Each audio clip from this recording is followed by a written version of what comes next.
जब भी आपको एंजाइटी महसूस होती है तो आपके बॉडी पार्ट्स में अलग अलग हिस्सों में आप कुछ अनप्लेजेंट अनकंफर्टेबल सेंसेशंस महसूस करते हैं। तो what to do with this anxiety in your body? कैसे हम एंजाइटी के साइकिल को तोड़ सकते हैं? आज की वीडियो में हम इसी बारे में बात करेंगे। नमस्ते दोस्तों, मैं आपकी author, healer, transformation coach Kritika Sehgal.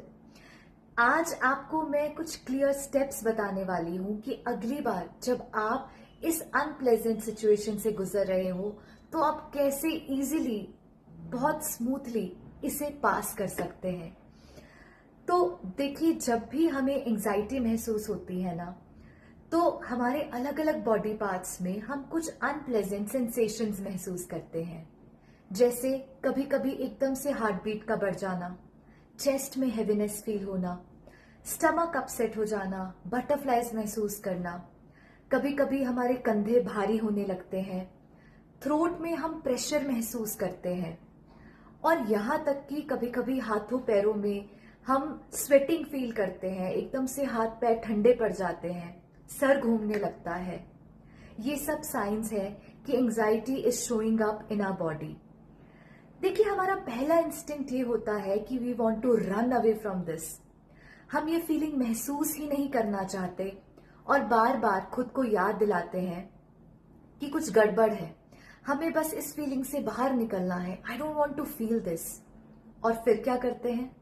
खुद को डिस्ट्रैक्ट करने के लिए कभी तो हम फोन पे बातें करने लग जाते हैं, खुद को बिजी करने लग जाते हैं, और यहाँ तक कि कभी कभी हम इमोशनल ईटिंग में इंडल्ज हो जाते हैं।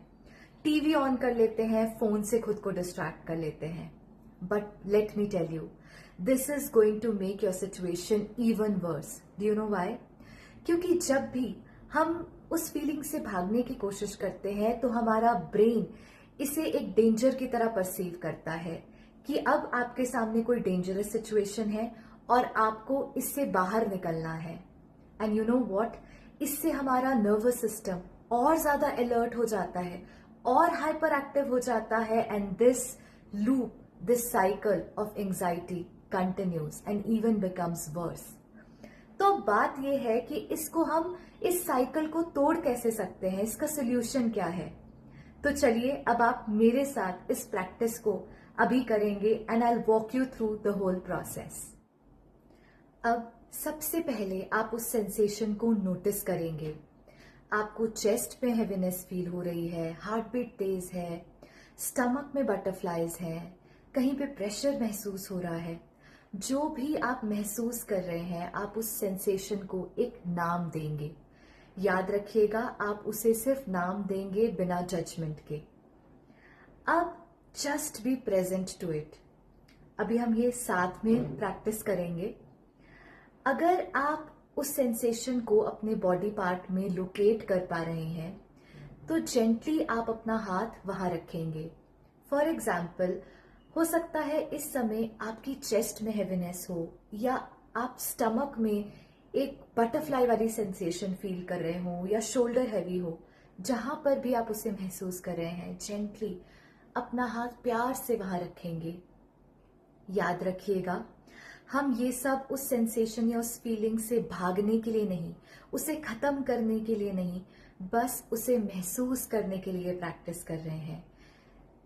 जेंटली अपना हाथ वहां रखकर आप खुद से कहेंगे, उस फीलिंग से कहेंगे, I am there with you.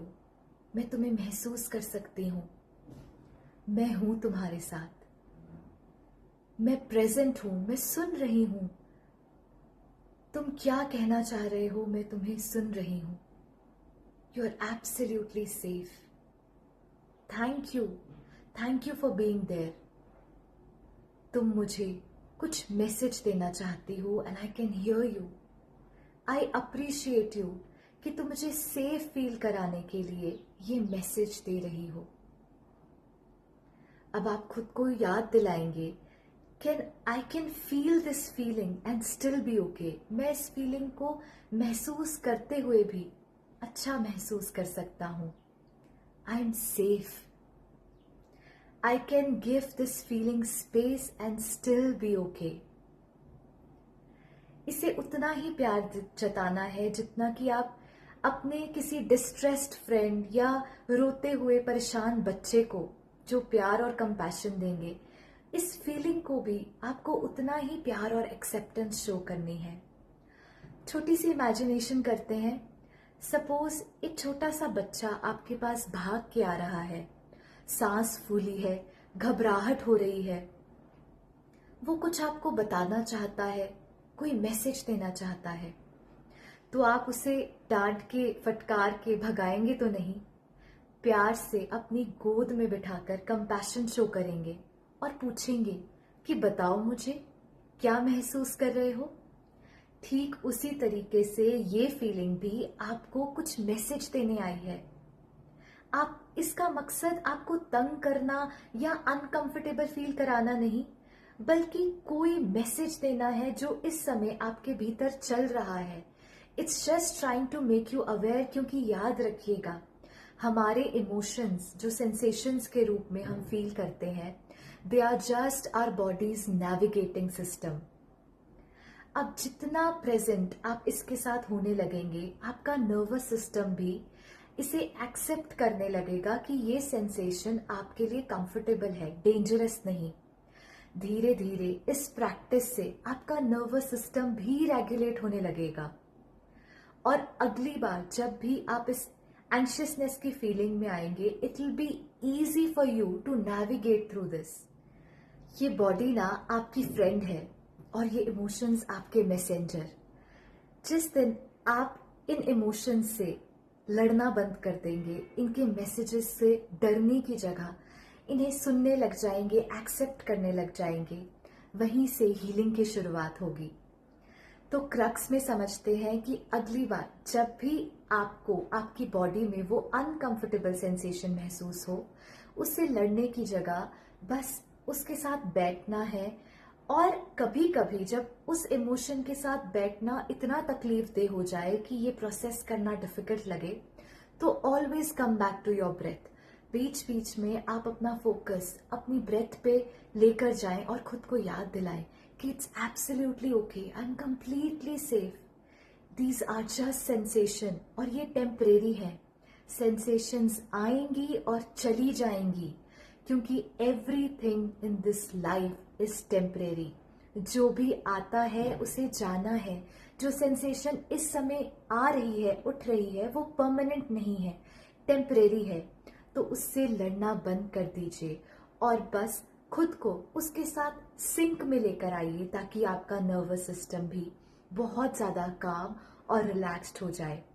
जब आप बार बार इस प्रोसेस को दोहराएंगे तो ट्रस्ट में इस एंजाइटी के साइकिल को आप और ज्यादा ढीला करते जाएंगे और एक वक्त आएगा कि ये एंजाइटी का साइकिल टूट जाएगा and you will be able to heal yourself. आज इस वीडियो को अपने हर उस प्यार करने वाले से, हर उस दोस्त, फैमिली मेंबर, रिश्तेदार से शेयर करना जो इस समय एंजाइटी से लड़ रहा है या जिसे इस चीज से बाहर निकलने का कोई रास्ता नहीं दिख रहा। उम्मीद करती हूँ कि ये वीडियो आपके लिए वो रोड मैप बनेगा जहां पर आप खुद को इजीली इस सिचुएशन से नेविगेट कर पाएंगे। ऐसे ही पावरफुल वीडियो में अगली बार मुलाकात होगी। तब तक के लिए नमस्ते एंड हैप्पी हीलिंग।